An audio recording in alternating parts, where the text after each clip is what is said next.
السلام علیکم۔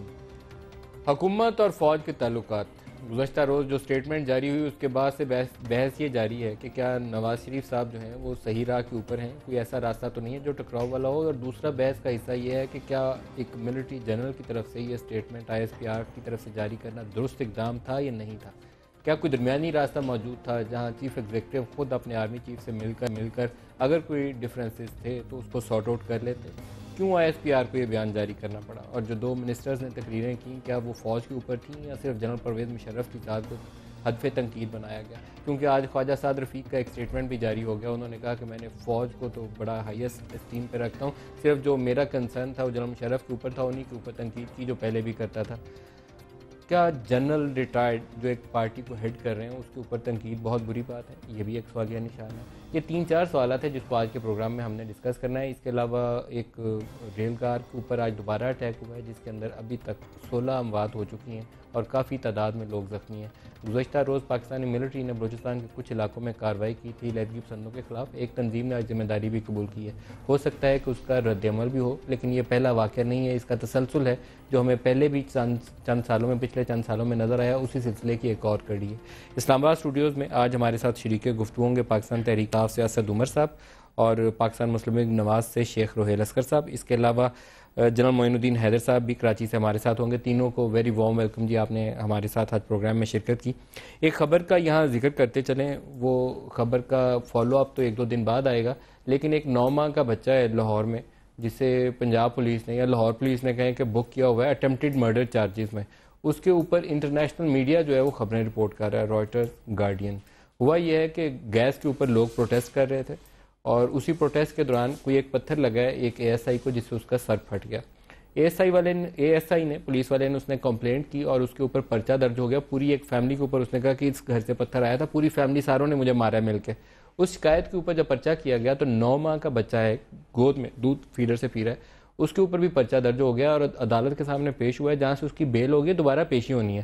اب مسئلہ یہ ہے کہ اگر کسی نے حماقت کر دی ہے، 9 ماہ کے بچے کے اوپر اٹمپٹڈ مرڈر کا پرچہ کروا دیا ہے، تو کیا جج، پولیس، محرر، کوئی SHO، chief minister, home minister, law minister, سب کی آنکھیں بند ہیں کہ اس کے بعد نظر نہیں آ رہا ہے؟ ایک پوری دنیا ہم پہ ہنس رہی ہے، مذاق اڑا رہی ہے ہمارا کہ 9 ماہ کا بچہ ہے، اٹمپٹڈ مرڈر ایک پولیس آفیسر کا، اس کے اوپر عدالت میں پیشی دوبارہ ہونی ہے، ابھی اس کی 1-2 دن بعد اس کی دوبارہ کی تاریخ ہے۔ تو شاید ایسی غلطی کو اگر کمٹ ہونے سے پہلے بچا لیا جائے تو کچھ ہم لوگ، دنیا ہم پہ کم ہنسے گی، اور اگر غلطی کر ہی لی ہے تو ایٹ لیسٹ اس کی کریکشن کے لیے ابھی زیادہ وقت نہیں گزرا، بھی کر لیجئے اس سے پہلے کہ اور تاخیر ہو جائے۔